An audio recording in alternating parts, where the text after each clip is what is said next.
Hi there, everybody. Welcome back to the Dan Cave, and welcome to another bench update. This is on the bench for October of 2022. So October, getting on for the middle of October, so I'm a bit late again. I do apologise for that. Things have been busy, as is often the case with me this year. So a little bit later than I would normally try and get these out, but we're into October and this is the bench review. So we're going to have the usual stuff, a look back at what's been finished in September, which was nothing. So we wanted that bit. Okay, so that bit's gone. So I didn't finish anything. So last month I did mention the Camaro was pretty much done. That's magazine build, so I'm not going to show it here. We'll wait until that's in the magazine and then I'll go back and look at it. So that'll be a bit later in the year.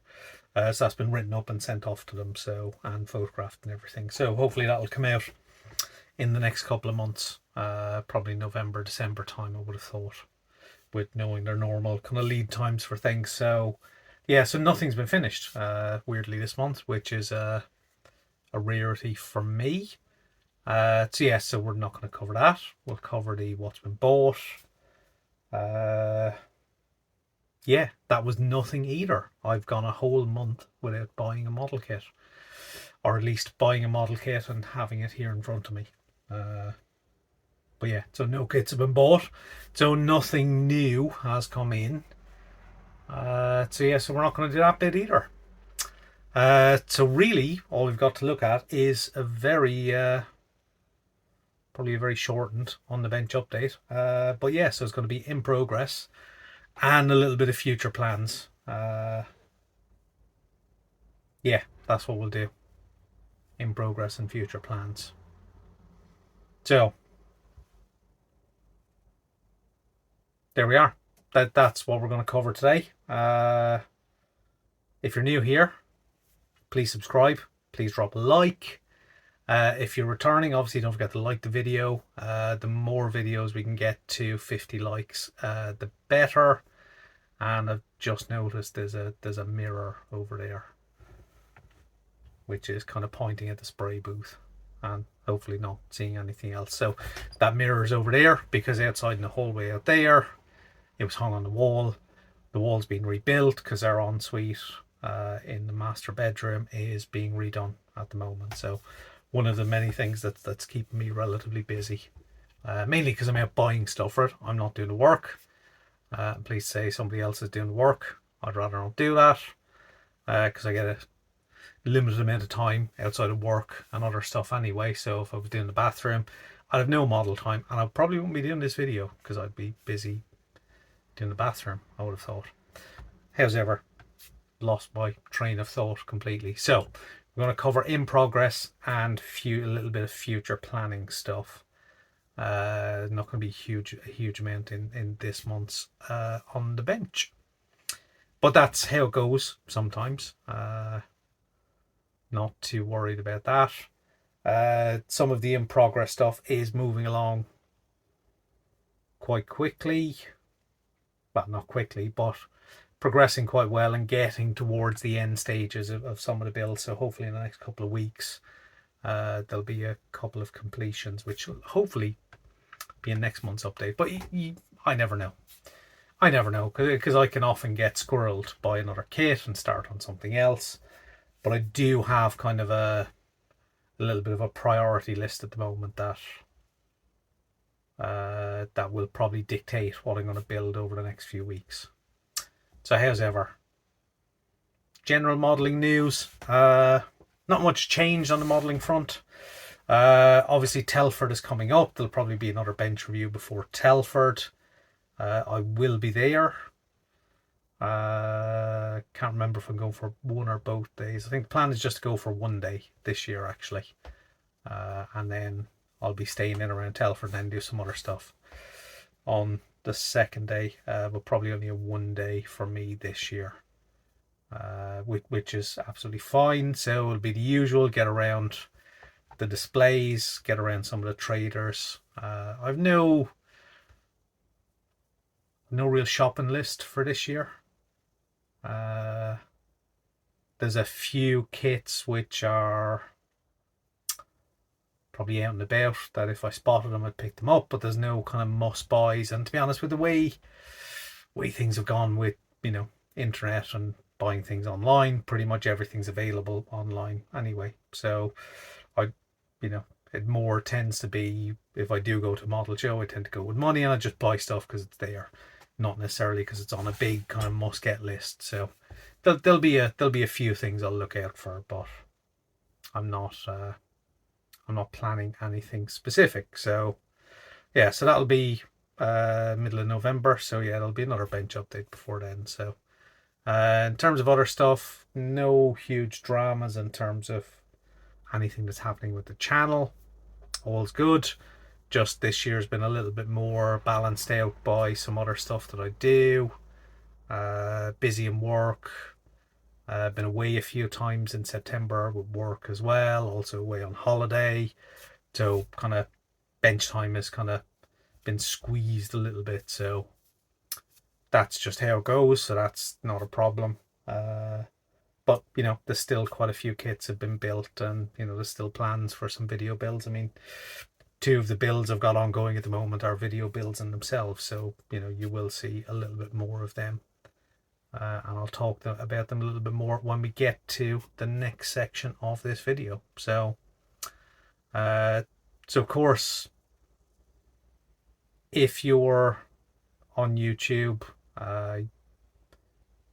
hopefully you're already a viewer of International Scale Modeler as well. Of course, don't forget our Friday Night Live show every Friday, 7 p.m.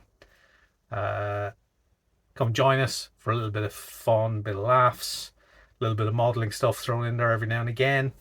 So we tend to kind of look at what people have bought, what people have built, what's in progress.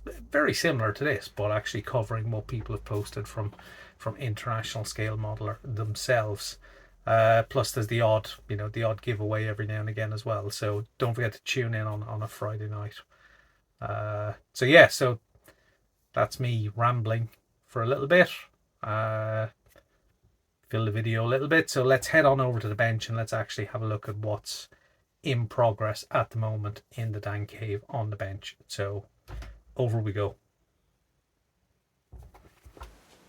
So welcome to the first bit, which is in progress. So cleaning should be in progress. As you can see, there's a little bit of crap on my bench today. Leftovers from the weekend, sadly. So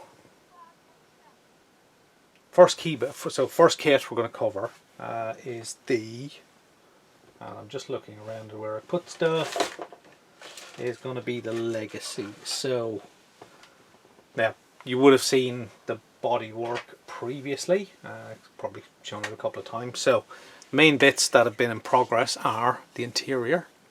So we have a nice interior tub to this. So the main part of the interior tub was painted when the bodywork was done. Bodywork was all then completed, so I went back to this. So as you can see, I've kind of added the grey for the door card. Seats have been painted, seat belts added. So nicely enough, Hasegawa include photo etch for the seat belts, which I have used. However, I did find with this particular ribbon that I was using, it was a very, very tight fit through the photo etch, which I think is the ribbon I've got is not the finest. It's a little bit thick.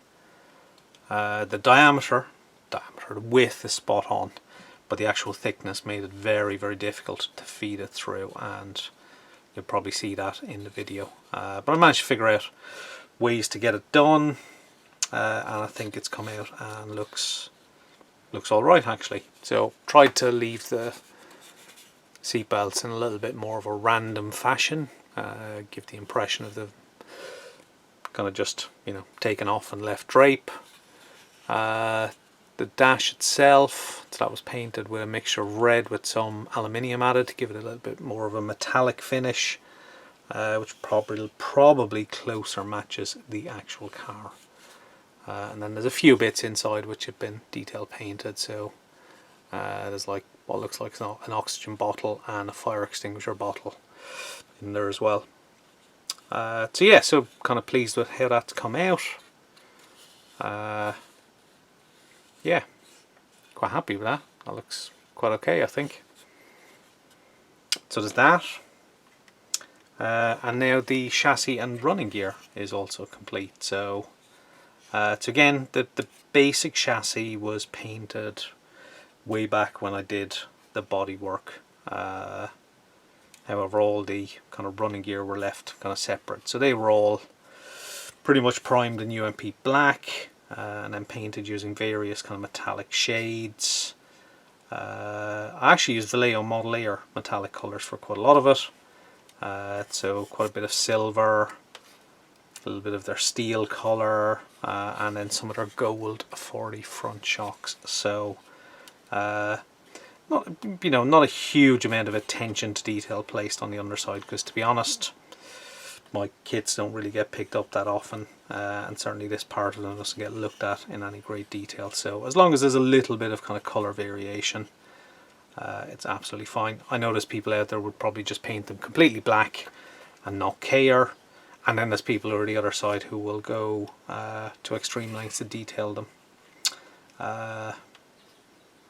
Yeah, which some kits, I don't know, it can be interesting. If it's in the kit, I'll probably go with it.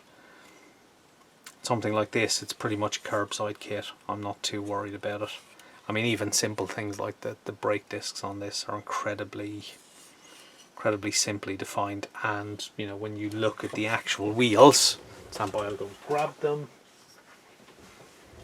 The spokes are actually quite thick on them, so you actually can't really see any of the detail behind them whatsoever. So, and of course, the wheels are painted. So these were painted in Zero Paints Subaru Wheel Gold. So yes, they were primed in UMP black, left cure for 24 hours, and then painted in the Zero Paints wheel colour for Subarus. So they look quite nice. They've come out pretty much blemish free. So yes, it'll pretty much just be a case of popping the tyres on.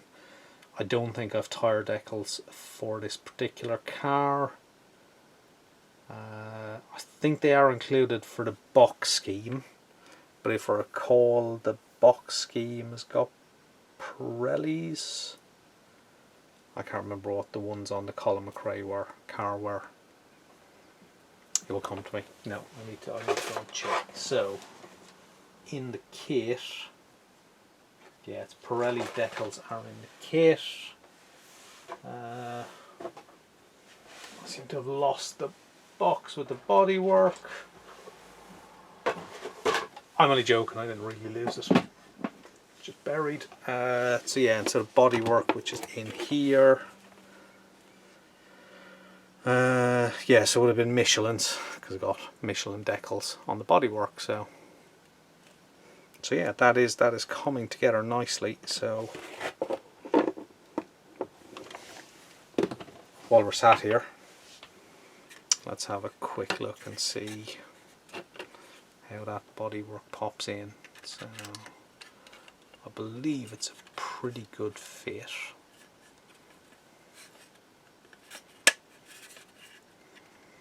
I mean, you can see just how much the shade of blue is has kind of shifted a little bit by that clear coat. Really does kind of give it a lot more life, but yeah, so that's that kind of wheel alignment does look quite good. That's kind of where the gold alloys will sit in. Yeah, pretty pleased with that. So yeah, so I mean, as I've said kind of previously, the 2K is not the best 2K finish I've got. It was, you know, kind of end of line pro range. But yeah, just have to deal with that. It's not a major problem. It will polish up it'll flatten off a little bit and polish up in the next stage of the build. So that is kit number 1 in progress.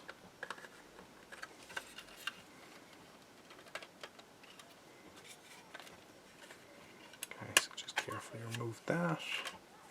So there's quite good locating pins at the front, and then there's a bit of a locating slot at the rear as well. Yeah, so pretty much it'll sit like that. Yeah, that's all good. Yeah, happy with that. So for the next stage of this, there's obviously the cleaning up the bodywork. Once that's done, I then need to pick out the trim on the side, and that's going to be in semi-gloss black. The challenge is going to be is that pretty much on the actual car, it looks like the car is obviously painted in its blue. It would have had its black trim pieces, and then the sponsor logos and number boards are put over that. So basically I've got to get the semi-gloss black up to the edge of the white, tiny little bit between the white and the start of the 555 logo, and then a few bits in between as well. So it's quite a challenging masking job to do that. And then a little bit different on that side. So yeah, that's going to be a nice little bit of work to get that done. So everything go carefully back in its box, just like that. So number 2 in progress. Let's have a look at this this Itaglieri kit. So as I've said a few times, I mean this kit has lingered around what, for the best part of at least 25 years in my stash,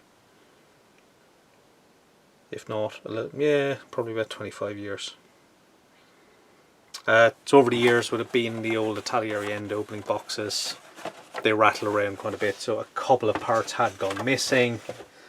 That didn't really slow me down. So like there's a rear bulkhead in the cockpit, a couple of smaller pieces here and there, but nothing overly dramatic. So right at this stage, so this kit is now at a stage where it's been painted and decaled. So how did I get this far along?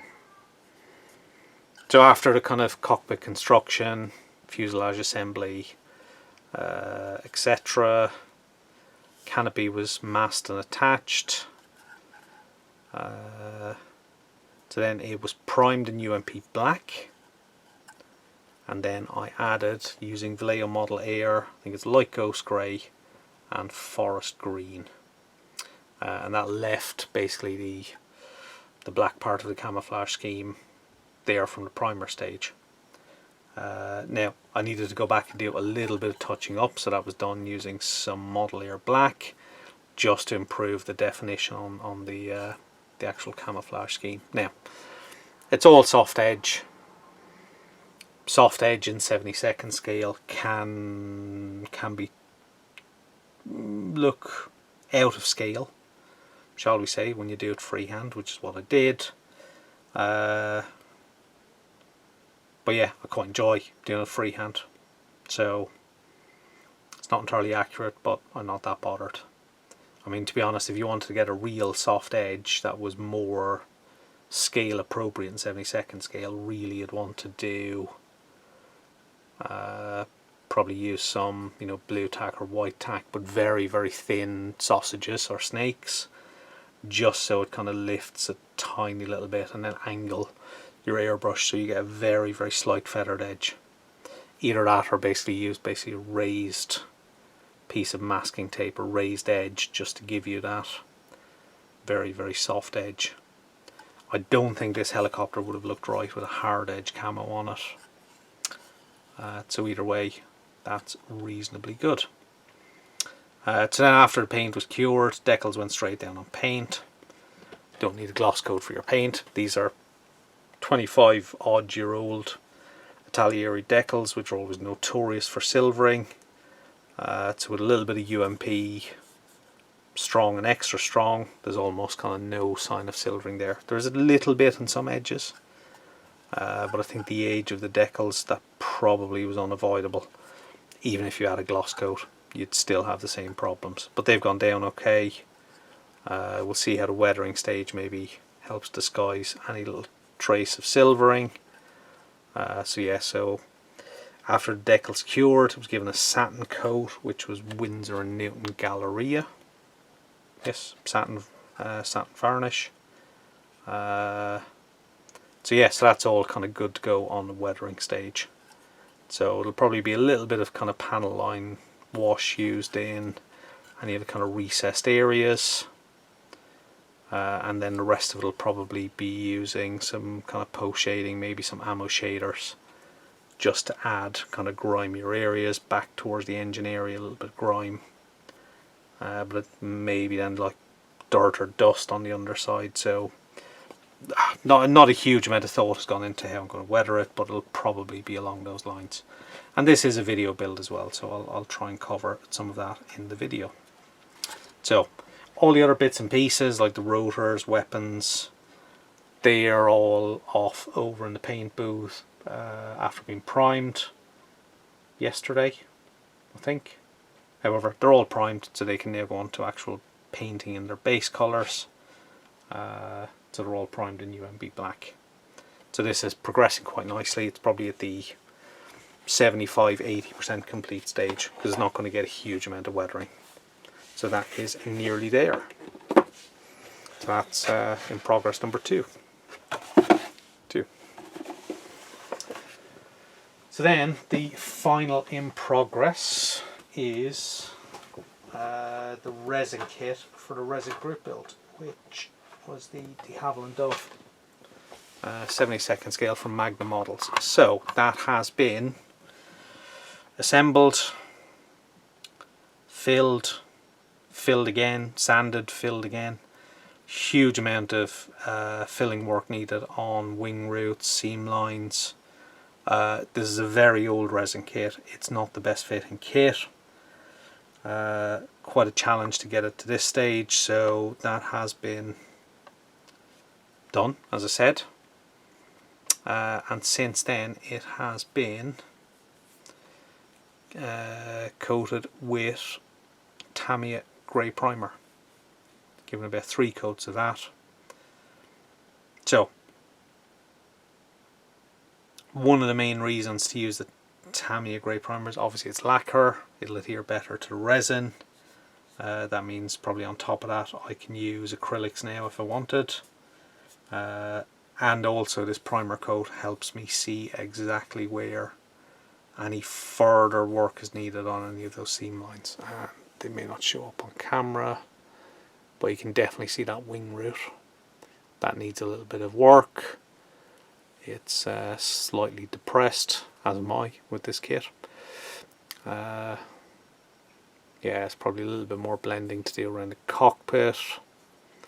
This course being a vac form canopy bit. So obviously getting that to blend in with the rest of the resin is quite challenging.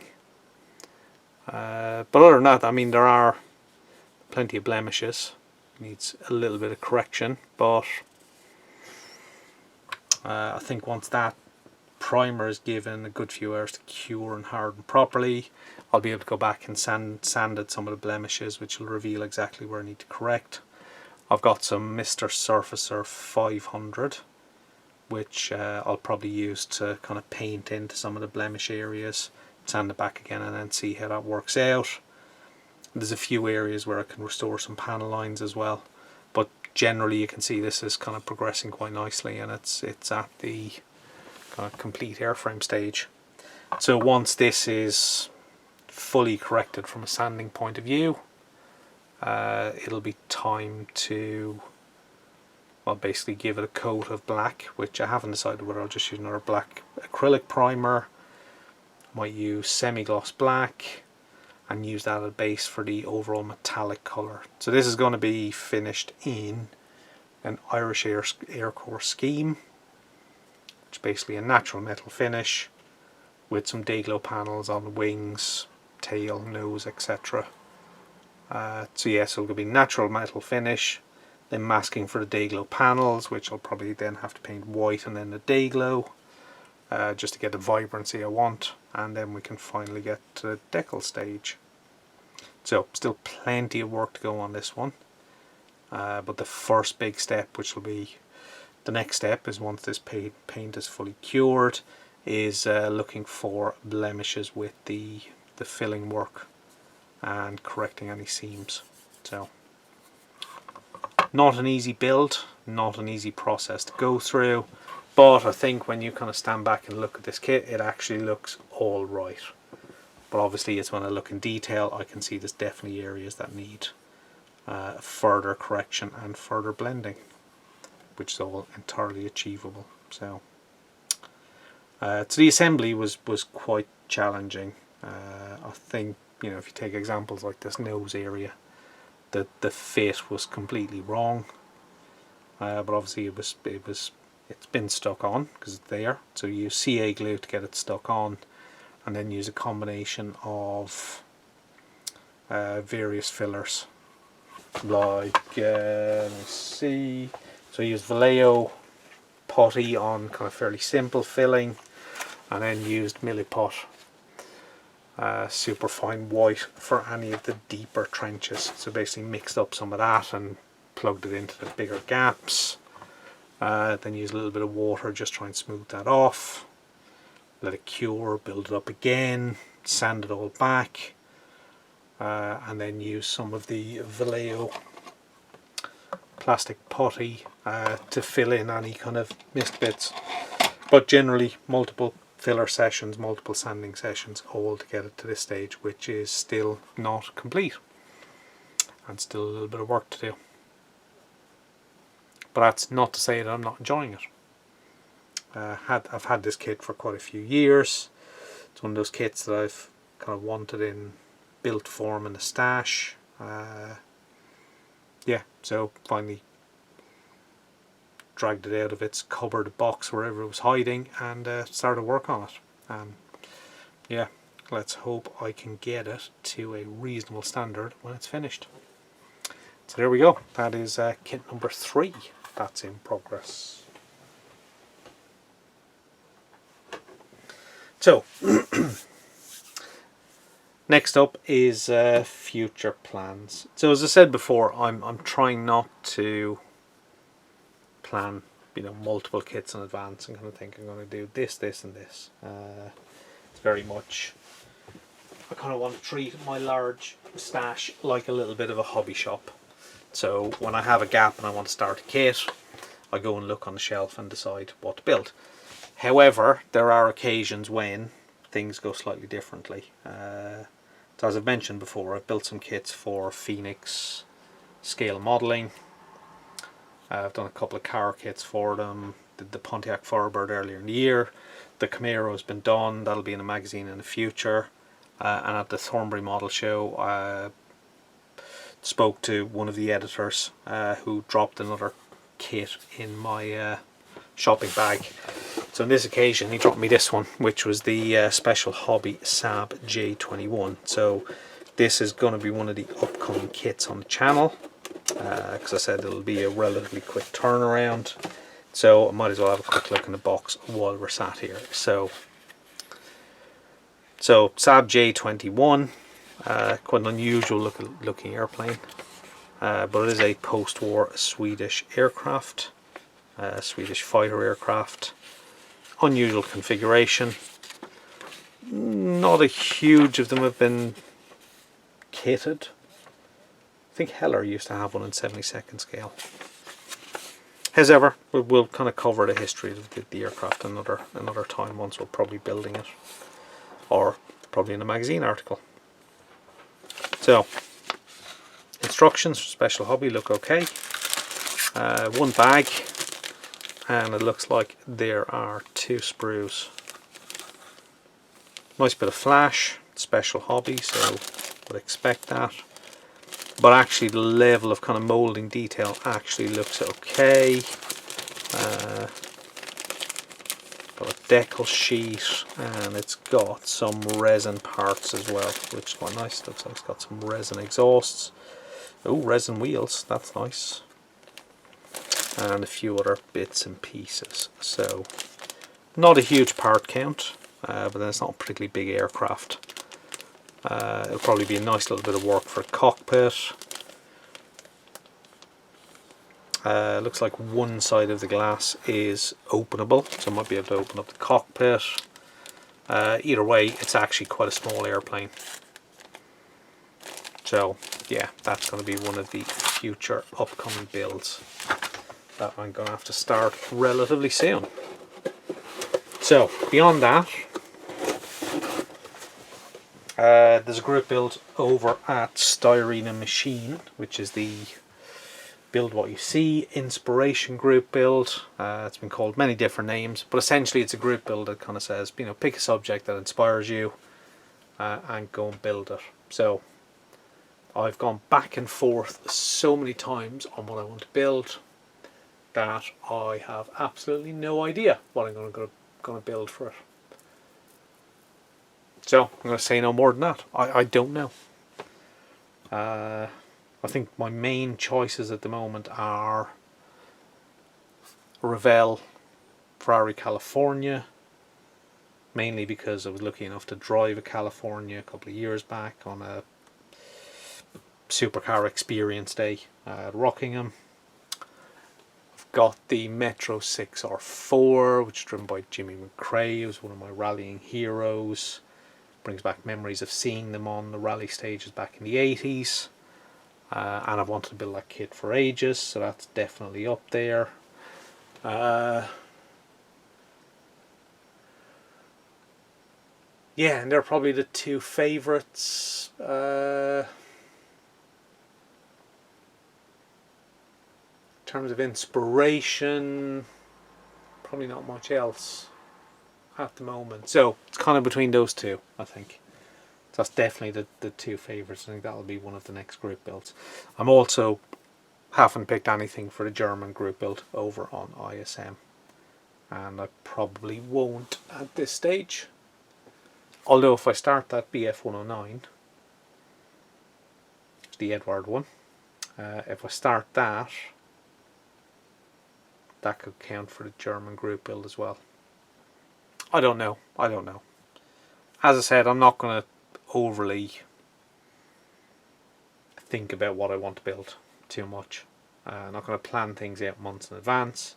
It's going to be a case of once I've cleared a little bit of the backlog, I'll kind of go, what do I want to build? Pick a kit, build it. So there we go. So that's the future plan section. So let's go back to me to see what other ramblings I can go on with. So yeah, back to me looking at the camera for some summaries. So there we go. That is October on the bench. What's actually here on the bench? So as you can see, the Subaru is finally kind of flying along. Interior's done, chassis running gear done. That will basically be the bulk of part 2 of the video, which is in editing at the moment. After that, part 3 will focus on probably final assembly, so there'll be a lot of stuff like flat and polish the bodywork, get the semi-gloss black trim done, lights, mirrors, windscreen wipers, mud flaps, glass work, final assembly, all that kind of stuff is still to come. So that will kind of give a nice kind of compartmentalized part 2 and part 3. As I said, part 2 is in progress in editing, so that should be out in the next couple of weeks. The little Italieri AH1W Super Cobra, so that's progressed quite nicely. That's probably ready in terms of airframe for a little bit of weathering. 72nd scale weathering. For me, I tend to not overdo it. I don't do too much on them because I think in that scale it's very easy to make them look too muddy. You don't quite have the palette to play around with. So but there'll be a little bit, probably, yeah, as I said, probably a little bit of camo shaders, a little bit of post shading, possibly a little bit of dust and grime here and there. I don't know. I've not really kind of thought about what I'm going to do weathering wise. The Havilland Dove for the resin build, so that, as you saw, that's just been through primer.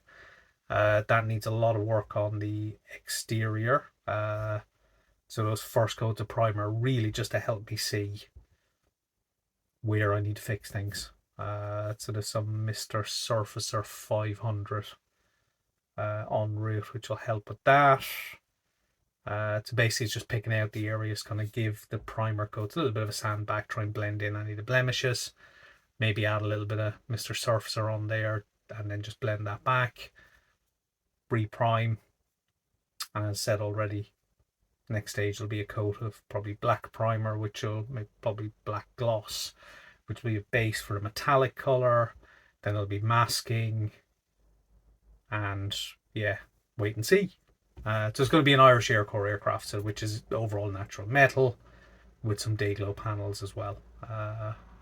So yeah, so still quite a bit of work in the paintwork today on that, and still all the kind of smaller bits like undercarriage, propeller blades, a few little bits and pieces, anything external. So all that still has to be done on that kit. So, but it is progressing. Taking quite a bit of work to get it to the stage it's at. So yeah, so that's me just recovering exactly what I just covered. As I said about future plans, I've got the special hobby kit, which is another magazine build. So that's going to be probably a main focus for the next couple of weeks. Looks quite a simple kit, so I think I should be able to knock that together fairly quickly. And that would be good to get that done, yeah, pretty soon. Next up then after that, quite fancy doing that Edward 109 that I've got in 48 scale. I've been meaning to do that for ages. And yeah, I'd probably like to start working into that. There's always lots of cars that keep on popping into my head I should build. I've been wanting to build a Metro for 1.5 years, still haven't got to it. May start that soon, who knows. But yeah, so that's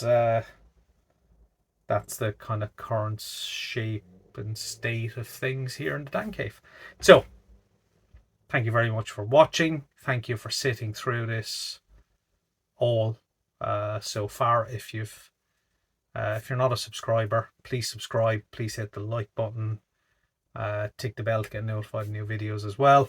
If you're already a subscriber, don't forget to like the video as well. And for everyone, please feel free to leave a comment if you want. But most importantly, thank you all for watching. And I'll see you all very, very soon in hopefully what is part 2 of the Subaru build. So thank you for watching, and bye bye for now. Bye bye.